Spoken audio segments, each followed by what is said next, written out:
નમસ્કાર વિદ્યાર્થી મિત્રો, હું સુનિલ રાદડિયા ત્રિનેત્ર એકેડમીના આ ઓનલાઈન પ્લેટફોર્મ પર આપ સૌ મિત્રોનું હાર્દિક સ્વાગત કરું છું। અહીંયા આપણે વાત કરવાની છે આજે કે કોન્સ્ટેબલનો જે સંપૂર્ણ અભ્યાસક્રમ આવી ચૂક્યો છે, બરાબર, એની અંદરથી કેટલા માર્કનું ક્યાંથી પૂછાશે અને પ્લસ ટોપિક પણ આપણે વાત કરવાની છે। તો પહેલાં આપણે ચર્ચા કરી દઈએ કે રિઝનિંગ, ગણિત અને ફકરા ઉપરથી જે જવાબ છે ગુજરાતી લેંગ્વેજનું કોમ્પ્રેહેન્સિવ છે એની અંદર રિઝનિંગ 30 માર્કનો આવશે, ગણિત 30 માર્કનો આવશે અને ફકરા ઉપરથી જે જવાબ છે ગુજરાતીમાં એના 20 ગુણ, મતલબ આ 80 ગુણની ચર્ચા થઈ ગઈ। બાકીના જે વિષયો છે એની વિગતવાર આપણને માહિતી આપેલી છે સરકારશ્રીએ, બરાબર, જેની અંદર ભારતનું બંધારણ છે 30 માર્કનું પૂછાવાનું છે, પ્લસ એની અંદર શું આવશે એની આપણે વાત કરીએ તો ભારતીય બંધારણનો ઉદ્ભવ અને વિકાસ, મતલબ કે બંધારણ ઘડાયું એ પહેલાંની બધી બાબતો, લાક્ષણિકતાઓ, આમુખ, અધિકારો, ફરજો, રાજનીતિક માર્ગદર્શકના સિદ્ધાંતો, જોગવાઈ, બંધારણ, મતલબ સંપૂર્ણ બંધારણની અહીંયા ચર્ચા થઈ ગઈ છે। સંઘ અને રાજ્યની વાત કરીએ તો કેન્દ્ર સરકાર અને રાજ્ય સરકારની જે જવાબદારીઓ છે, સંસદીય વ્યવસ્થા છે, સંસદ અને રાજ્યનો વિધાનમંડળ છે, એનું માળખું, એના કાર્યો, સત્તા અને વિશેષ અધિકારીઓ, રાષ્ટ્રપતિ, રાજ્યપાલની ભૂમિકા, બરાબર, આ બધી જ બાબતો આવશે। ત્યારબાદ ખાસ વાત કરીએ તો સમવાય તંત્ર અને કેન્દ્ર રાજ્યના સંબંધોની વિશે પણ ચર્ચા થશે। બંધારણીય સંસ્થાઓ, વૈધાનિક નિયમનકારી અને અર્ધન્યાયિક સંસ્થાઓ, પંચાયતી રાજ પણ આવી જશે આમાં, બરાબર। તો બંધારણની અંદર વિગતવાર અહીંયા ટોપિક આપી દીધેલા છે કોન્સ્ટેબલવાળા માટે, બરાબર। અને હવે વાત કરીએ કોન્સ્ટેબલની અંદર જે current affair, science and tech, general knowledge, આ બધું 40 માર્કનું આવશે, જેની અંદર કરંટ અફેર એટલે રોજબરોજના જે બનાવો ઉપરથી જે પ્રશ્નો પૂછાય છે તે કરંટ બેઝ પ્રશ્નો હોય છે। ઘણા બધા મિત્રોને એવું હતું કે વિજ્ઞાન અને ટેકનોલોજી છે તો એમાં ઇસરો, નાસા, ડીઆરડીઓ વિશે પૂછાશે, પણ પહેલાં પણ હસમુખ પટેલે વાત કરેલી હતી અને અત્યારે પણ આપણને જે સિલેબસની અંદર માહિતી મળી કે અહીંયા જે કોન્સ્ટેબલનું વિજ્ઞાન અને ટેકનોલોજી છે એ કઈ રીતે જોવા જઈએ તો સામાન્ય વિજ્ઞાન જ છે, કેમ કે અહીંયા જે ટોપિક આપેલા છે મિત્રો એ બધા જ ટોપિકો 6 થી 10ની ચોપડીના બેઠા ચેપ્ટરના નામ છે।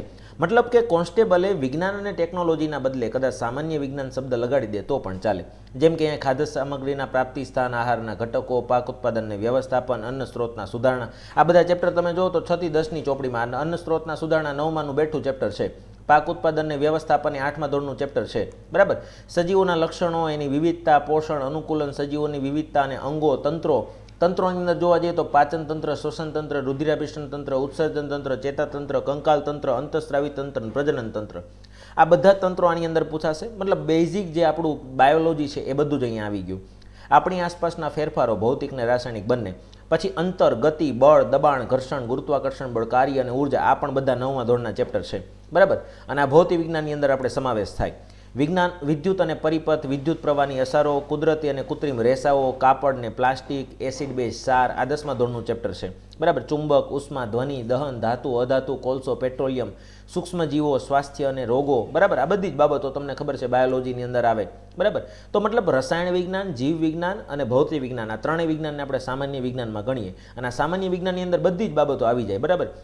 વાવાઝોડું, ચક્રવાત, અતિવૃષ્ટિ, અનાવૃષ્ટિ, બરાબર, જળ સંગ્રહ કઈ રીતે કરવો, જૈવ ભૂ રાસાયણિક ચક્રો, મતલબ કાર્બન ચક્ર, ઓક્સિજન ચક્ર, બરાબર, નાઇટ્રોજન ચક્ર, જળ ચક્ર, તારાઓ અને સૂર્યમંડળ, જો તારાઓ અને સૂર્યમંડળ છે એનો મતલબ બ્રહ્માંડને લગતી પ્રશ્નો અંદર આવી શકે, બરાબર। આ 8મા ધોરણનું ચેપ્ટર છે, 10મામાંથી અત્યારે બ્રહ્માંડ કાઢી નાખ્યું છે।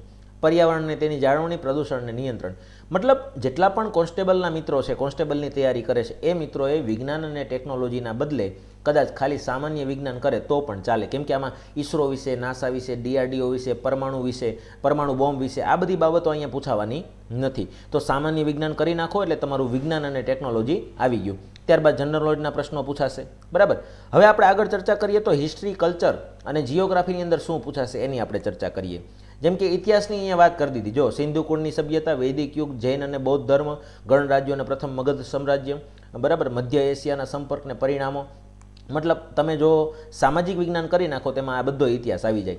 અહીંયા જો તમને આપેલું છે હરિઅંક, નંદ, મૌર્ય, શૃંગ, કર્ણ, બરાબર, શક, કૃષાણ, આ બધા જ રાજાઓ મહારાજાઓ જે લાઇનમાં આવ્યા ને બધા જ આપેલા છે, બરાબર, પહેલેથી લઈને છેલ્લે સુધી। પછી ભારતમાં યુરોપિયન વેપારી કંપનીઓનું આગમન, મતલબ જ્યારથી આપેલા જે અંગ્રેજો આવ્યા એ, ભારતીય કંપનીનું શાસન, 1857નો બળવો, બ્રિટિશ તાજનું સીધું શાસન, બરાબર, આ બધી જ બાબતો। પછી આપણે વાત કરીએ તો અહીંયા જે મુઘલ સામ્રાજ્ય આવ્યા એ બધી જ બાબતો, અહીંયા અંગ્રેજો પછી બધી જ બાબતો થઈ ગઈ। ત્યારબાદ 19મી 20મી સદીમાં ભારતના ધાર્મિક અને સામાજિક સુધારા અને આંદોલનો, જેટલા પણ આંદોલનો થયા એ બધી જ વસ્તુ, ગુજરાતના રાજવંશો, મતલબ તેના શાસકો, વહીવટતંત્ર, આર્થિક સામાજિક પરિસ્થિતિ, ધર્મ, સાહિત્ય, કલા, સંસ્કૃતિ, ઇતિહાસની અંદર બેઝિક વસ્તુ આપણે જે ઇતિહાસ ભણીએ છીએ એ જ અહીંયા આવશે। સાંસ્કૃતિક વારસાની વાત કરીએ તો એમાં શું આવશે કે ભારત અને ગુજરાતનો બંનેનો સાંસ્કૃતિક વારસો આવશે. ઘણા બધાને કન્ફ્યુઝન હોય કે ભાઈ કોન્સ્ટેબલમાં ગુજરાતનો આવશે કે ભારતનો, તો ભારત અને ગુજરાત બંનેનો સાંસ્કૃતિક વારસો આવશે. કળા સ્વરૂપે સાહિત્ય, શિલ્પ, સ્થાપત્ય, સંગીત, નૃત્ય ઇત્યાદિ બધું જ આવશે. બરાબર, ભારતના જીવનની પરંપરા, મેળાઓ, આ બધી જ બાબતો આવી જશે. ગુજરાતની રંગભૂમિ, સંગ્રહ સ્થાનો, આદિવાસી જીવનના બધા તહેવારો, મેળાઓ, પોશાક, બધી બાબતો આવશે અહીંયા. તો ગુજરાત અને ભારતનો સાંસ્કૃતિક વારસો કરી નાખો એટલે બધી જ વસ્તુ આવી જાય. ગુજરાત અને ભારતની ભૂગોળ પણ કરવાની રહેશે. ભૂગોળની અંદર શું આવે, ગુજરાત ને ભારતની બંનેની ભૂગોળ, જેમાં સામાન્ય ભૂગોળની બાબતો આવી જશે, મહાસાગરોની બધી બાબતો આવી જાય, ભૌતિક ભૂગોળની બાબતો આવી જાય. બરાબર, ભૂસ્ખલન છે, ભૂકંપ છે, વાવાઝોડું છે, આ બધું આવી જશે. સામાજિક ભૂગોળની બાબત આવી જશે, વસ્તી નિયંત્રણ છે, વસ્તી વૃદ્ધિ છે, સ્ત્રી પુરુષનું પ્રમાણ છે, વગેરે વગેરે, સાક્ષરતા. આર્થિક ભૂગોળ પણ આવી જશે અહીંયા. બરાબર, અને વર્તમાન પ્રવાહોના સંદર્ભમાં ભૂગોળ પણ અહીંયા આવશે. તો આટલી બાબતોની આપણે અહીંયા ચર્ચા કરી લીધી. તો આ બધી જ જે વસ્તુ છે એ આપણને કોન્સ્ટેબલના સિલેબસમાં આપેલી છે વિગતવાર. બરાબર, જેની અંદર ખાસ આપણને ખ્યાલ આવી ગયો કે ભાઈ સાયન્સ શેમાંથી કરવું, ઇતિહાસ શેમાંથી કરવો, ભૂગોળ શેમાંથી કરવું, બરાબર, વારસો શેમાંથી કરવો, આ બધી જ બાબતો અહીંયા આવી ગઈ. અને આ જો પીડીએફ તમારે જોઈતી હોય તો આપણી ત્રિનેત્ર એકેડમીની ટેલિગ્રામ ચેનલ ચાલી રહી છે. ત્રિનેત્ર એકેડમીની ટેલિગ્રામ ચેનલ પર મેં પીડીએફ અપલોડ કરી દીધી છે અને ડિસ્ક્રિપ્શનની અંદર પણ લિંક આપેલી છે. લિંક ઉપર ટચ કરીને ટેલિગ્રામ પર જાઓ અને આ પીડીએફ તમારે વાંચવી હોય તો તમે વિગતવાર વાંચી શકો છો. બરાબર, આવી જ રીતે આપણે કોન્સ્ટેબલનો સિલેબસ જોઈ લીધો. હવે આપણે પીએસઆઈના સિલેબસનો પણ એક વિડીયો મૂકેલો છે, એ પણ તમે જોઈ શકો છો. બરાબર, તો ફરી પાછા મળીશું એક નવા મુદ્દા સાથે. ત્યાં સુધી જય હિન્દ, જય ભારત.